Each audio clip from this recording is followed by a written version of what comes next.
షిలోహులో అహీటోపేలు బహుజ్ఞాని అయినటువంటి మంత్రి, తర్వాత సైన్యాధిపతి అబ్షలోము కూర్చుని ఏం చేద్దాం, వాట్ ఈజ్ అవర్ ప్లాన్ అన్నాడు. వీళ్ళు ఆలోచించుకుంటే అహీటోపెల్ పర్ఫెక్ట్ ఆలోచన ఇచ్చాడు. దావీదుకి ఎలాంటి ఆలోచన ఇచ్చాడో అబ్షలోము కూడా అలాంటి ఆలోచన ఇచ్చాడు. ఈ ఆలోచన కానీ నువ్వు అమలు పరిస్తే మీ నాన్నని నువ్వేం చేస్తావు, మీ నాన్నని చంపితేనే నువ్వు సింహాసనం ఎక్కగలవు. మా నాన్నని చంపితే ఎట్లా అని నువ్వు అనుకుని జైల్లో వేసి, లేకపోతే ఇర్మియాని బంధించినట్టుగా బంధించి ఆయన బ్రతికున్నంత కాలం నీకు సింహాసనం రాదు. మీ నాన్నని చంపాలి, కోట మీద నువ్వు దాడి చేయాలి, ఇజ్రాయెల్లో కొంతమందిని చంపాలి, అప్పుడు నువ్వు దాన్ని వశపరుచుకుంటావని స్కెచ్ అంతా చెప్పాడు. హూషై అనే ఇంకో దావీదు స్నేహితుడు ఉన్నాడు.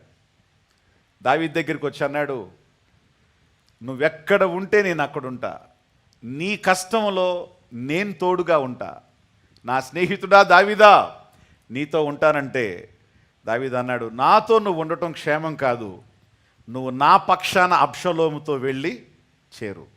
నేను నీ పక్షాన ఉన్నాను, నువ్వు కూడా ఒక మంత్రివి కాబట్టి, తెలివిగలవాడు కాబట్టి నీ జ్ఞానాన్ని కూడా వాడు తీసుకుంటాడు, అయితే నాకు అనుకూలమైన ప్లానింగ్ నువ్వు చేయి వెళ్ళు అని అంటే హూషై అబ్షలోం దగ్గరికి వెళ్తాడు. అబ్షలోం అహీటోపెల్తో మాత్రమే కాకుండా ఒక్కసారి హూషైతో కూడా మాట్లాడదామని హూషైతో వచ్చి ఏం చేద్దామంటావు అంటాడు. ఇతను అహీటోపెలు ఇచ్చిన ప్లానింగ్ పర్ఫెక్ట్గా ఉంది, దీనితో దావీదుని చంపేయచ్చు అనే జ్ఞానం తెలుసుకొని దీనికి రివర్స్గా హూషై ఇంకొక ఆలోచన చెప్తాడు. ఒక మాట చెప్తున్నాను, జాగ్రత్త గుర్తుపెట్టుకోండి. అహీటోపెలు ఎప్పుడైతే తండ్రిని చంపాలి అని అనుకున్నాడో అబ్షలోము చంపటానికి రెడీ అయిపోయాడు. ఎవరిని? కన్న తండ్రిని. తండ్రి ఎవరు? ఒకటి, తండ్రిగానే చంపకూడదు, అది బహుపాపం. ఆ తండ్రి మామూలోడా? అభిషక్తుడు. ఇక్కడ ఏమైందో తెలుసా? సౌలు దావీదు చేతికి చిక్కినప్పుడు దావీదు పక్కనున్న వాళ్ళు అన్నారు, యెహోవా సౌలుని నీ చేతికి అప్పగించాడు, ఏం చేయి, ఒక్క దెబ్బతో వీణ్ణి లేపేయి అన్నారు. అప్పుడు దావీదు అన్న మాట ఏంటి? అభిషక్తుణ్ణి ముట్టకూడదు, వాని వలన మనకు నష్టం కలిగిన అనుభవిద్దాం, కానీ ఆ సంగతి దేవుడే చూసుకుంటాడు, అయ్యా ముట్టద్దు అన్నాడు. ఇప్పుడు ఈ అభిషక్తుణ్ణి చంపేయాలంటున్నాడు ఎవరు? అహీటోపెలు. అబ్షలోము ఏం చేస్తున్నాడు? చంపేస్తాను అనడానికి ఇతనిలో ఏమీ లేదు. దావీదులో ఉన్న వాక్యం ఇతనిలో లేదు. అభిషక్తుణ్ణి చంపకూడదని ఈయన అనుకున్నాడు, అభిషక్తుణ్ణి కూడా చంపేస్తానని చెప్పి ఈయన అనుకున్నాడు. గుర్తుపెట్టుకోండి, ఇక్కడ దేవుడు ఏం డిసైడ్ చేశాడంటే, దావీదు నువ్వు నా వాక్యానికి లోబడి సౌలు నువ్వు చంపనంటున్నావు కాబట్టి సౌలుకి ఏ సింహాసనం ఉందో నా మాటకు విధేయత చూపే నీకు ఆ సింహాసనాన్ని ఇచ్చేస్తున్నా. ఇక్కడే డిసైడ్ అయిపోయింది. ఇక్కడ మాటకు విధేయత లేదు, దేవుని అభిషేకానికి విధేయత లేదు కాబట్టి, అబ్షలోమా నువ్వెంతటి బలవంతుడమైనా, ఎవడెవడు నీతో ఉన్నా, ఎంతమంది నీతో ఉన్నా, నా అభిషేకానికి వ్యతిరేకంగా లేచావు కాబట్టి, చంపటానికి కూడా రెడీ అవుతున్నావు కాబట్టి ఇక నువ్వు బ్రతకవు, చస్తావు అని దేవుడు అక్కడే నిర్ణయం చేశాడు. వాక్యం విషయంలో మీరు ఏ నిర్ణయం తీసుకుంటారో ఆ నిర్ణయమే మీ జీవితానికి ఆధారం అవుద్ది. మీ స్వార్థం కోసం, మీ స్వలాభం కోసం మీరు తీసుకునే నిర్ణయాలు ఎప్పటికీ ఫలవంతమవ్వవు.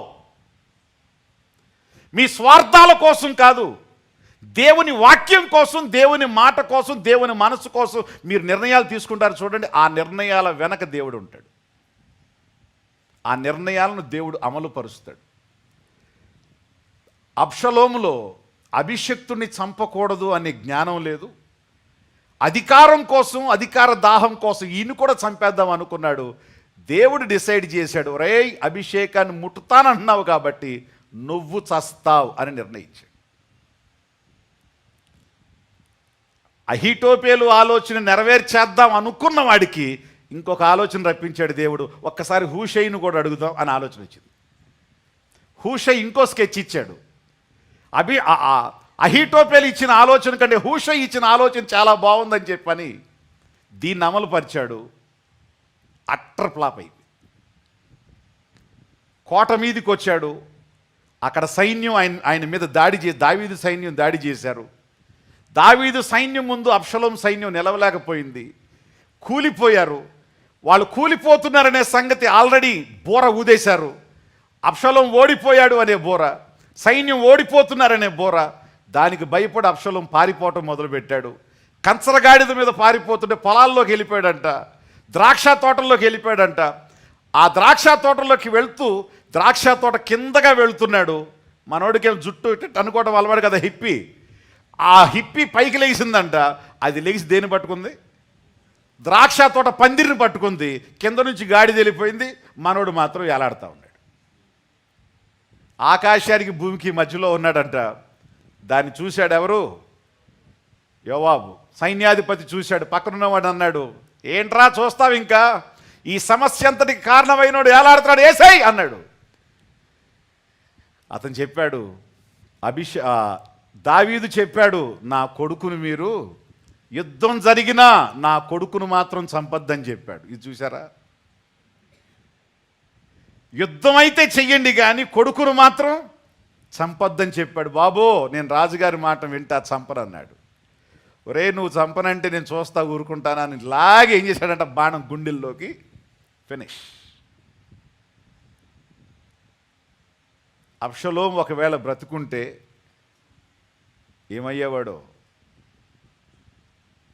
దేవుడు ఇవ్వనటువంటి దాన్ని రాంగ్ టైమింగ్లో కావాలనుకున్నాడు. నిర్ణయించని దాన్ని పొందుకోవాలనుకున్నాడు. ఉన్నదాన్ని ఏం చేశాడు? పోగొట్టుకున్నాడు. ఎవడో పరిగెత్తుకుంటూ దావీదు దగ్గరికి వెళ్ళి దావీదు వాళ్ళని చూసి ఎవడో వస్తున్నాడు సమాచారంతో అంటే, నిజంగా దావీదు రాజనీతి చాలా జ్ఞానమే గొప్పది. ఎవరు వచ్చేది అన్నాడు. పలానా వ్యక్తి అన్నాడు. వీడు మంచి సమాచారంతోనే వస్తున్నాడు అన్నాడు. అయ్యా, వాడి వెనకాల ఇంకోటి వస్తున్నాడు అన్నాడు. వీడు మంచి సమాచారంతోనే. కరెక్ట్. అది ఆ గెస్ అది చాలా ఇంపార్టెంట్. ఆ వివేకం చాలా. దావీదుకు ఉన్నటువంటి, దావీదు వాళ్ళ బాబాయ్ ఒక ఆయన ఉన్నాడు. ఆయన కూడా అలాంటి వివేకం కలిగినోడే. సో వీళ్ళకి చాలా వివేకం ఉంది. దగ్గరికి వచ్చినాడు, అయ్యా యుద్ధంలో మనం గెలిచాం, ఇక మీరు సిగ్గుపడాల్సిన పని లేదు, ఇక మీరు అవమానపడాల్సిన పని లేదు, మీరు ధైర్యంగా కోటలోకి వచ్చేయడాన్ని ఇన్ని మాట్లాడు. సరే, అబ్షలోం ఎట్లా ఉన్నాడు? ఏంటి చూసారా? ఏంటంట, నా కుమారుడు అబ్షలోం ఎలా ఉన్నాడు? వెనకాల వచ్చినోడు చెప్పాడు, అబ్షలోం లేడు. అబ్షలోం ఏమయ్యాడు? శత్రువుతో పాటు అబ్షలోం కూడా చచ్చిపోయాడు. విజయం పొందినందుకు రాజు సంతోషించలేదు. అబ్షలోమా, నా కుమారుడా అని కింద పడి ఏం చేశాడంట? ఏడ్చాడంట.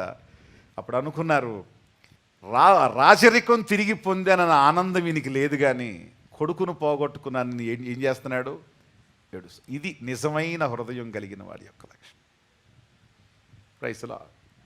నేను పోయినా బాగుండేదయ్యా, నేను పోకుండా నువ్వు వెళ్ళిపోయావా అని అబ్షలోం దావీదు ఏడ్చిన ఏడుపుని ఈ మాటల్లో మనం చూస్తే మనకు నిజంగా మనకే హృదయం ఎంతో ద్రవిస్తుంది. Real people are real people under any circumstances. నిజమైన యథార్థవంతులు ఎలాంటి పరిస్థితుల్లో కూడా యథార్థవంతులే.